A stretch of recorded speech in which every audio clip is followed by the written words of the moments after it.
Hi everyone, it's Mrs. Demers back again to continue to read The Chocolate Touch. Today we are going to read chapters 5 and 6. But before we get started, I'd like to just do a very brief recap with you. So John Midas loves candy. He loves it more than anything in the world. He stumbled upon this store that had candy, and he bought this chocolate ball that he ate, and since he has eaten it, everything that he puts into his mouth turns to chocolate. So where we left off, he had been putting various things in his mouth. He drank his orange juice in the morning for breakfast and ate his bacon and eggs, and those things all turned to chocolate. He was eating his glove, which seemed really gross to me because it was made out of leather, and he was chewing the thumb, and he put it in his mouth and it turned to chocolate. And then lastly, his friend Susan had this coin, the silver coin that she got for her birthday, and they wanted to see if it was real or not, and so he put it in his mouth and it turned to chocolate. And so now she hates him because her silver coin has been turned to chocolate, and that's where we left off. And I left you with the activity of seeing if you could come up with some similes. So I hope you were able to come up with at least 5 similes, either some that you have heard before or some that you created on your own. So today we are going to read the next 2 chapters and again have a discussion of some other things that come up along the way, and I will leave you with another activity that you can try on your own until the next time. Okay, so here we go. Here is chapter 5 in The Chocolate Touch. John hung up his coat, got his notebook and pencil out of his locker, and sat down at his small table just in time for the second bell, when Miss Plimsoll walked silently into the classroom. As soon as she appeared in the doorway, all the chattering and scuffling stopped. The 20 boys and girls sat straight in their chairs and looked straight ahead at the clean blackboard. "Good morning, children," Miss Plimsoll said. "Good morning, Miss Plimsoll," the class answered respectfully. Miss Plimsoll sat at her high desk, blinking her eyes as she surveyed the room.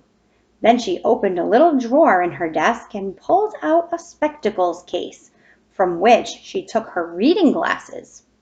She removed her long-distance glasses, put on her short-distance glasses, snapped shut the spectacles case, replaced it in the drawer, shut the drawer, tilted her head forward so that she could look over her glasses on her nose, and said, "This morning, children, we are going to have an important test."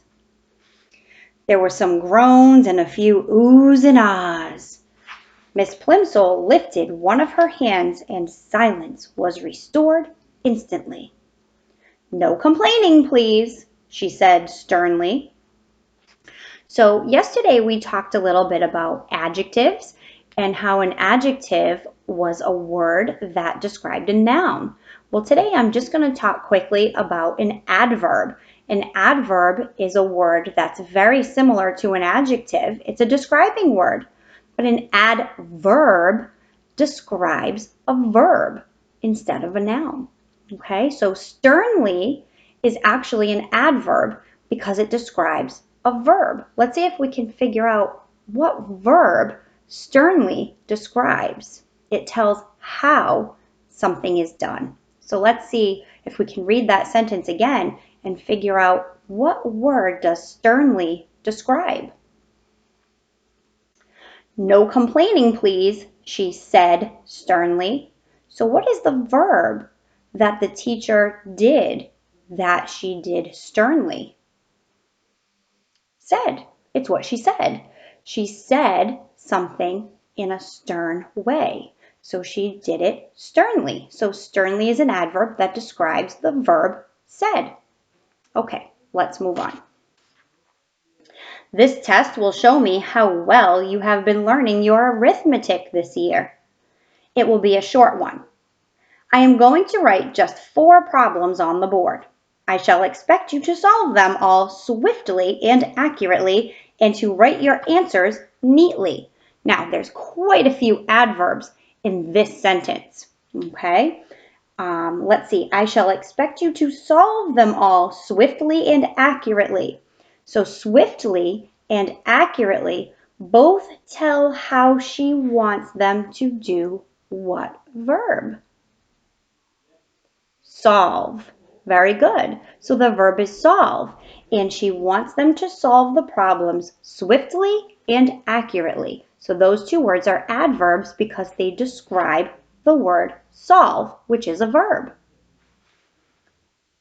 And then it says, and to write your answers neatly. Neatly is also an adverb. What verb does it describe? She wants them to do what neatly? Yes, she wants them to write. Write is a verb, and so neatly describes how she wants them to write, and so it's an adverb. Very good. You will place your paper in front of you now. You will write your name at the top right-hand corner, and then you will place your pencil beside your paper, sit back in your chair, and wait until I give the signal to begin work. Miss Plimsoll turned to the blackboard and began chalking up the test problems. Tests always made John nervous. Besides, his lips were feeling dry, and the taste of chocolate was strong in his mouth. He raised his hand. Yes, John, Miss Plimsoll asked. Please may I go and get a drink of water? Please, Miss Plimsoll, he asked in a small voice. Very well. Hurry back. We're going to start in a few minutes. John gratefully slipped out of the room and walked quickly down the quiet corridor to a water fountain. His tongue felt thick with chocolate. The cold water would be refreshing. He pressed his foot down on the fountain treadle, and a stream of clear, ice-cold water spurted up from the silver nozzle in the white enamel basin. He lowered his head until the jet of water reached his lips.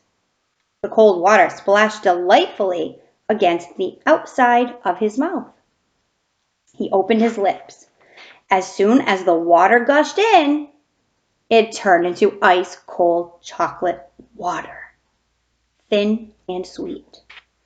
Quickly stopping the flow, John looked with dismay at the shallow puddle that had formed and was now draining away in the basin of the fountain. He hurried to another fountain on the 2nd floor of the building, but there the same thing happened. The clear, ice-cold water turned to liquid chocolate in his mouth. When John finally got back to his classroom, all the other pupils were bent over their tables, busily scratching away. Miss Plimsoll looked up from her book as John tiptoed in. She looked at the clock on the wall, looked back at him, and wagged her finger reprovingly. John began on the first of the 4 problems, but he was so worried about the chocolate water that he couldn't keep his mind on his work. By the time he was ready to start the 4th problem, the other boys and girls were already putting down their pencils and straightening up and smiling at each other. 2 minutes to go, said Miss Plimsoll. Concentrating hard, John took the end of his pencil between his teeth and began to nibble it. It immediately turned to chocolate. Then he noticed an even more disturbing change.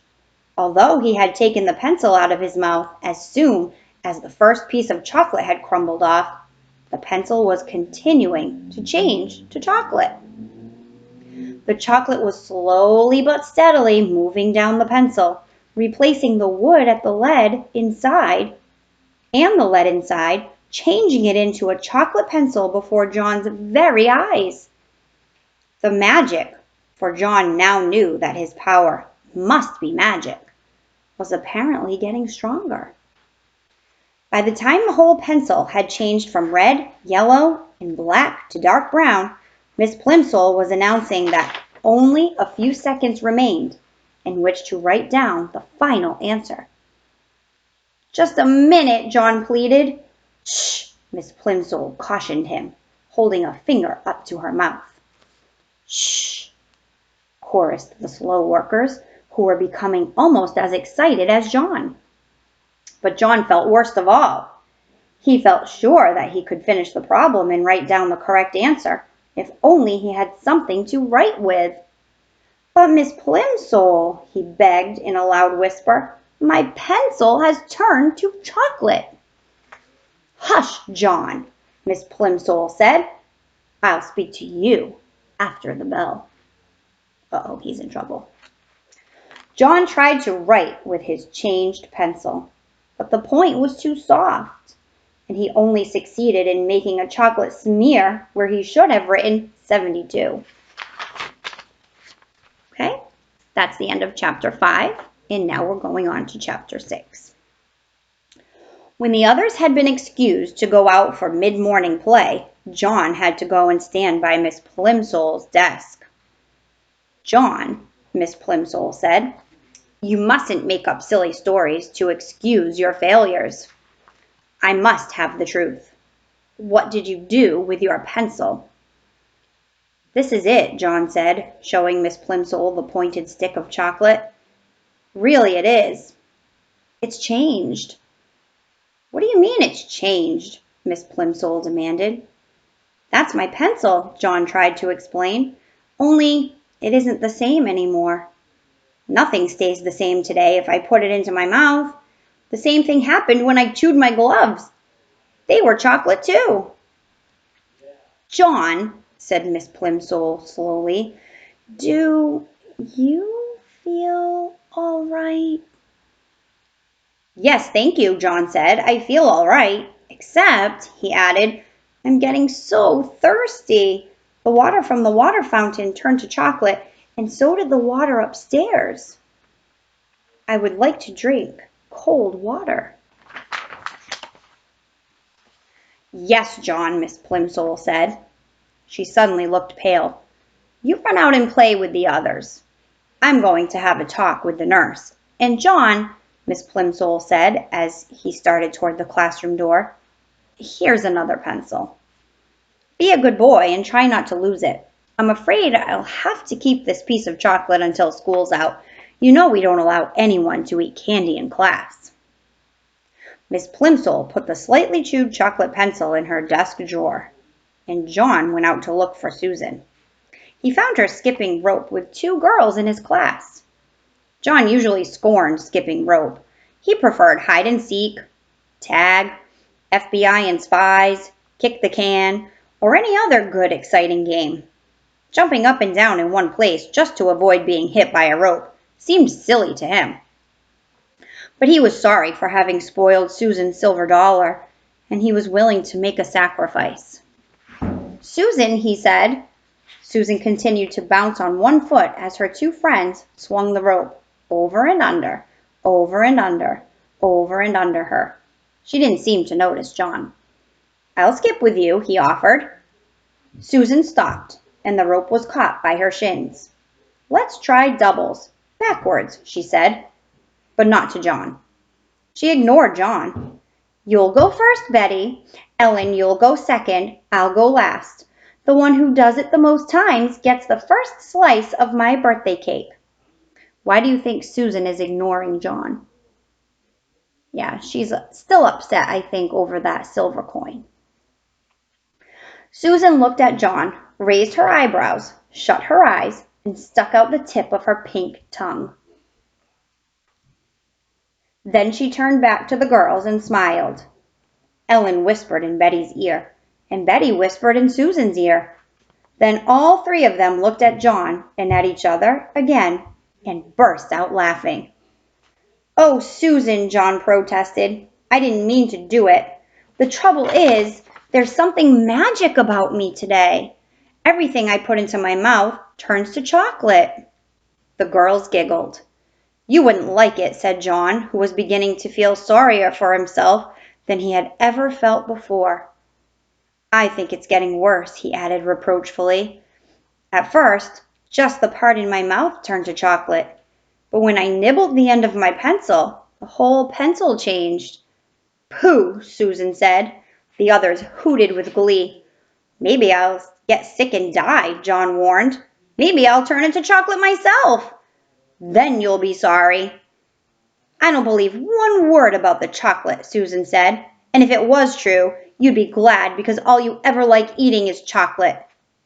If you don't believe me, John retorted, just you give me that skipping rope and I'll prove it.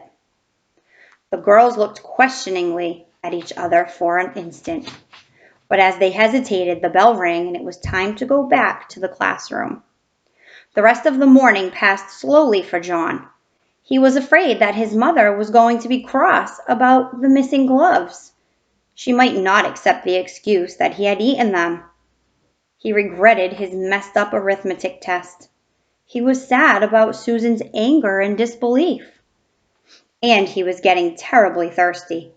Once during geography and once during art, he was excused to get a drink of water. Both times, however, he swallowed nothing but sweet chocolate. His mouth was getting stickier and sweeter and drier by the minute. Okay, so that's the end of chapter 6. And I just want to leave you with a thought about sacrifice. I want to talk to you a little bit about that and what that means today. So a few pages before, John had said that he would sacrifice for Susan. And let's think about what he did when he was making a sacrifice. He had said that she was playing jump rope and he didn't really like to play. He liked to play other games like FBI and spies and things like that. And he really didn't like to do the game that she was playing. But he wanted to make a sacrifice for her. And so he asked her if he could play because he knew that she liked that game. So let's think about what sacrifice means. A sacrifice is when you do something for somebody else or you give up something of yourself to give something to somebody else that they want or they like. Okay? A couple of examples that I can think of, just a really simple sacrifice. Mr. Demers and my son and I, once in a while, we like to get takeout. And, everybody kind of says what they want to eat. And, let's say I want pizza, but my son wants, chicken Caesar salad from somewhere, which that's his favorite. But Mr. Demers wants Mexican. Well, sometimes if my son says, oh, Mom, I really, really want chicken Caesar salad tonight, can I really get that? It's all I want. I will make a sacrifice and I will say, okay, tonight I really wanted pizza, but I know that you really want chicken Caesar salad tonight, so I will make a sacrifice for you and we'll get chicken Caesar salad. Okay. Another example just happened the other day in the store. Times are really tough right now, and I was in the store and I was trying to get groceries for my family and certain things people are really trying to buy, and milk is one of them, and they're limiting how much milk people can buy. And I wanted to get a gallon of milk, and there was only 1 gallon left. And an elderly woman was standing next to me, and we were both kind of going in for that last gallon of milk. And I made a sacrifice, and I let her have that milk. And I figured, I can get by without it, but she probably really needs it. And I did that for her. And I made that sacrifice. So I gave up something that I wanted to do something nice or help somebody else. So what I want to leave you with for today is an activity that has to do with sacrifices. And I want you to think about a time where you may have made a sacrifice for somebody else, or think about a time that somebody made a sacrifice for you and that really affected you in a positive way, that somebody would do something like that for you. So I'd like you to think about that, and if you have time, I'd like you to write about that. Write a little journal entry about a time where you made a sacrifice for somebody else or somebody made a sacrifice for you. Okay? And we will come back in a couple of days and I will read the next 2 chapters. Okay? I had a nice time with you today, and I can't wait to come back in a day or two and see you again. Okay? Bye.